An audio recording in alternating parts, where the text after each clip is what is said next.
No, kot smo pričakovali, je na tokratni obravnavi oziroma na naroku prišlo tudi do zaključka postopka v primeru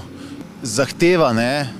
poštene oziroma boljše odpravnine za iztisnjene delničarje, ki jih je Sava z prenosom delnic nase kot glavni delničar iztisnila iz Term 3000. V tem primeru je šlo za preko 440 malih delničarjev. V okvir sekcije pri Vseslovenskem združenju malih delničarjev se je vključilo 169 malih delničarjev, ki so preko predstavnice sekcije Danice Pukšič sprožili postopek in potem tudi preko odvetnika magistra Blaža Strojana dosegli, da bo v roku 30 dni strani Save plačan dodatek k odpravnini. Dodatno denarno doplačilo bo 0,71 evra na vsako delnico, kar pomeni, da smo se dogovorili, da denarno doplačilo ne bo 8,29 evra, ampak 9 evra. V celoti, suma summarum, se je torej izkazalo, če bi upoštevali vse delnice družbe, torej delnice tudi Save kot glavnega delničarja, da je bila s to poravnavo cena, kakršna je bila ponujena in izplačana 2 leti nazaj pri prenosu delnic malim delničarjem, napačno ocenjena za kar 2 milijona 260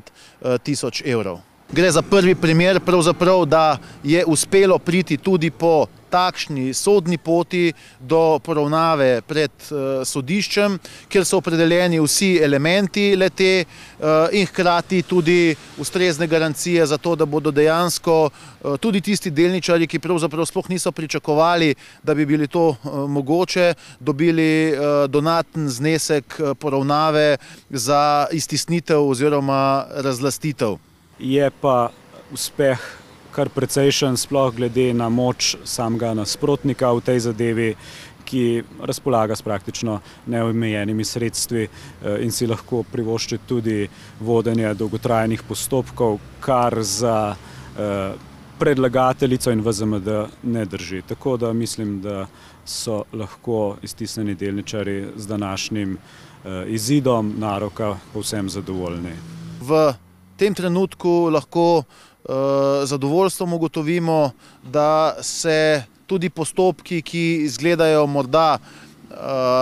zelo neobetavni, iztečejo v prid malim delničarjem, zato bomo v Vseslovenskem združenju tudi v prihodnje budno spremljali iztisnitve, pogosto jim rečemo tudi razlastitve, in povsod, kjer bomo ugotovili, da obstajajo za to razlogi, tudi temu primerno odreagirali. Žal gre v teh primerih za skrajna sredstva. Mi menimo, da je bolje te stvari reševati že pri samih postopkih, skupščinskih sklepih, dogovorih z glavnimi delničarji, upravami družb, a vendarle, kot kaže v tem konkretnem primeru, je tudi skozi postopke pred sodiščem moč doseči tisto, kar je prav in nadomestilo, ki bi ga lahko imenovali poštena odpravnina.